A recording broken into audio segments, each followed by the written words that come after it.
An early look at the waiver wire as the bye weeks are here for week 5 right now on FFT Express. Oh boy, Jamie, we got to fill in some blanks. We got the buys coming, and who are the players we need to talk about? So give me the headliner for the waiver wire.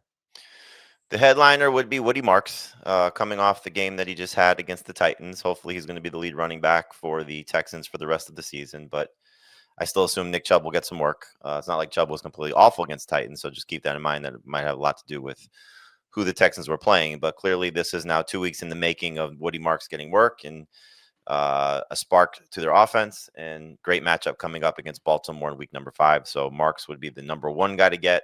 Number 2 for me, I'm going to put Darius Slayton there just because of the bump that he should get with Malik Neighbors now out for the season with the torn ACL. So hopefully what we've seen from him in the past, when there's been a guy missing, he stepped up and has gotten an opportunity to play well in Brian Daboll's offense.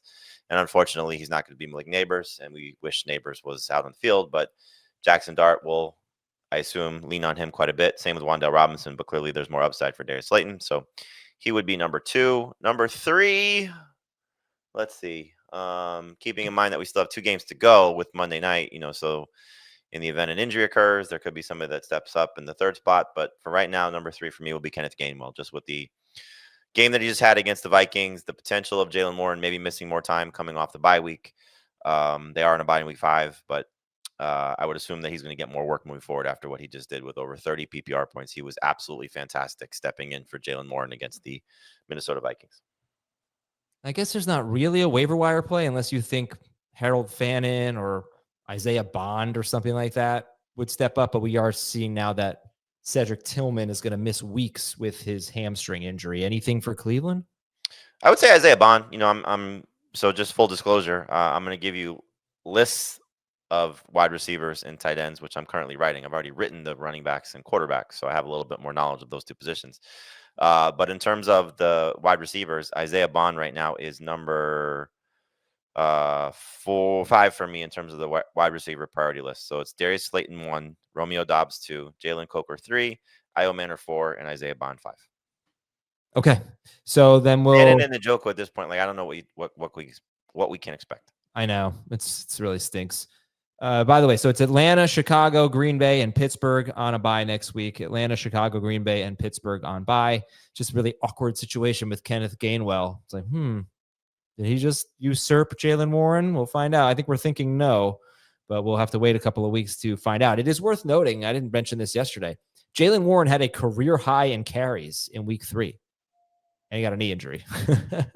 Yes. So he's just never been a guy that could that I wouldn't say that he has never been a guy that could handle, but that's never been given a full workload, really.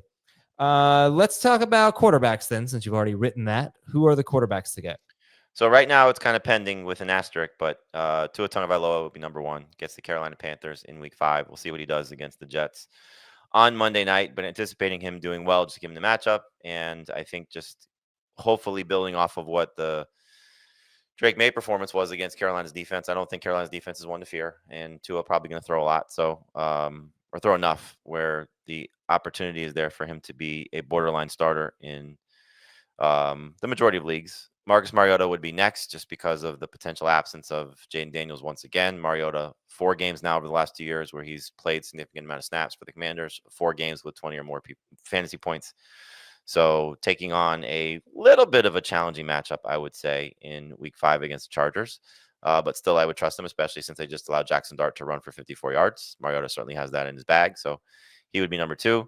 Jackson Dart would have been number 1 if he had a healthy Malik Neighbors, but I'll put him 3. A great matchup, at least for 1 week against the Saints. Then it gets tough after that with 2 games against Philly and Denver squeezed in between there. So not an easy upcoming schedule.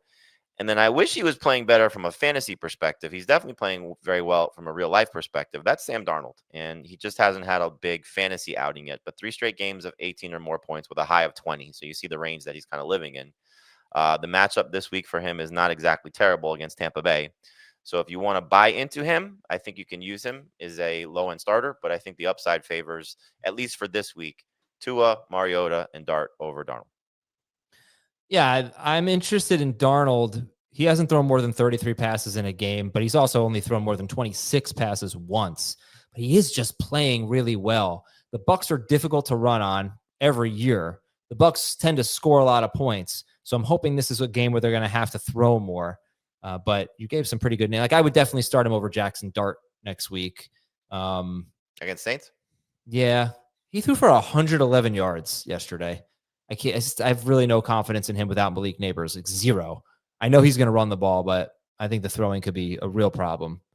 I don't know. The other guys, I think you make a pretty good case for. It'd be hard. Certainly Tua, I would go over Darnold. But yeah, there's some good options. There are a lot of teams that are going to need quarterbacks next week. So Just keep in mind, Lamar Jackson may not play as well. So exactly. 2 QB options for me right now would be Cooper Rush, just with the playing time. So I don't know how much you'll trust him against the Texans, but clearly desperate times call for desperate measures. And stash candidate would be Dylan Gabriel at this point. Like, the Browns are clearly have to be on the verge of a quarterback change. All right, we're going to take a break and come back, talk about running backs after this. We are back on FFT Express. Who are the running backs to get Woody Marks for sure? Would you use a number one waiver claim on Woody Marks? Without a doubt.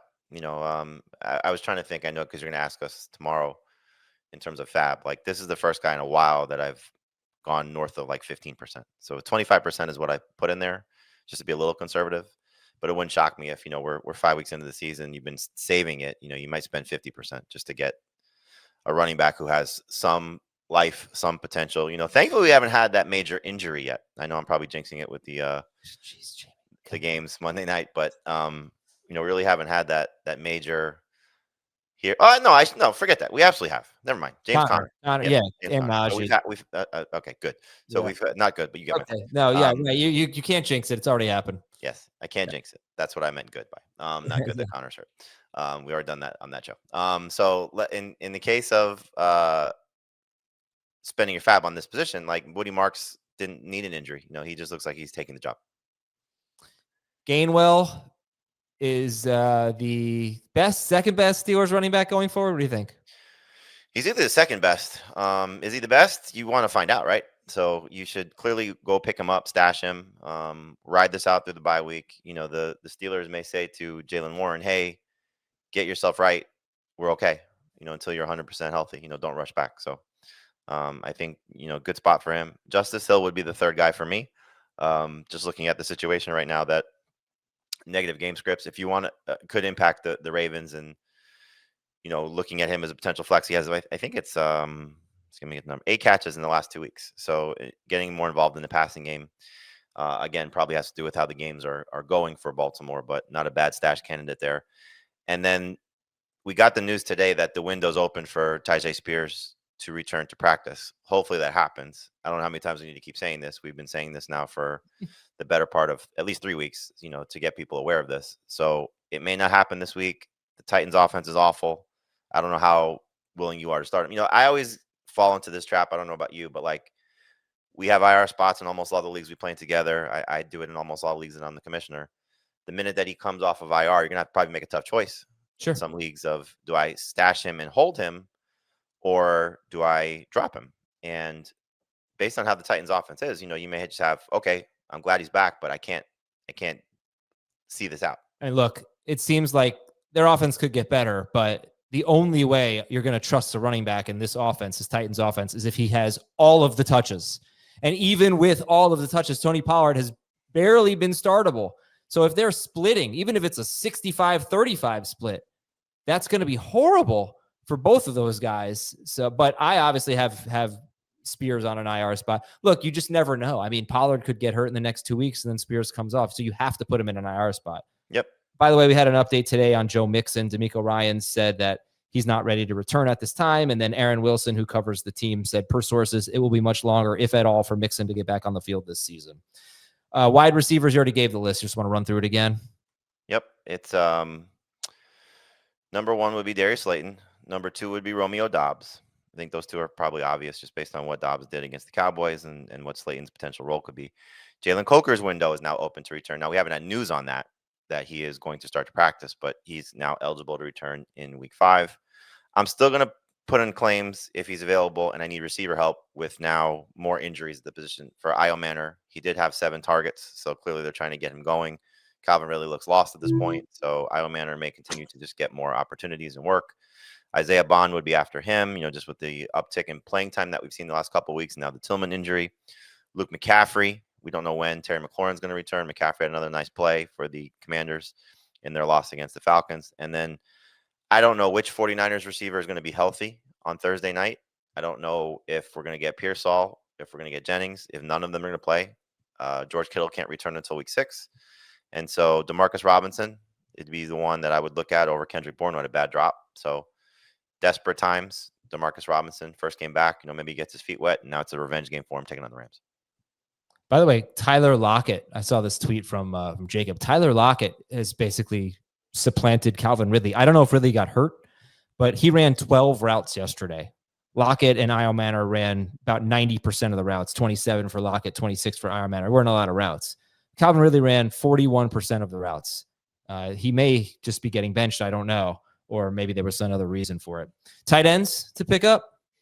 Yeah, this is an ugly list. So Brenton Strange would be the headliner. He's another solid game, just low end production, nothing great to write home about. But clearly, if you're stuck with the bye weeks, there's not.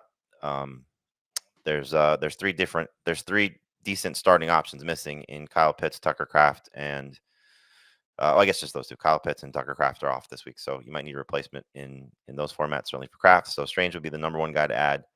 I put Tommy Tremble second. He scored a touchdown, had 5 catches. We'll see what this offense looks like, but Sanders is out. Theo Johnson scored a touchdown, so we'll see if his role increases with the injury to Malik Neighbors. Dalton Schultz has back-to-back weeks with 5 catches, so maybe he's starting to get a little bit more involved. So desperate play for PPR leagues. And then Jake Tongas for one more week, taking on the Rams. Left with the injury against the Jaguars, came back, caught a touchdown or a 2-point conversion. Don't remember which one it was. But got into the end zone and could get an opportunity for more targets with the injuries there. Thank you very much to Jamey Eisenberg. I'm Adam Aizer. This is the Early Waiver Wire. We got the whole shebang for you tomorrow at 8:30 a.m. Eastern. See you later, everyone.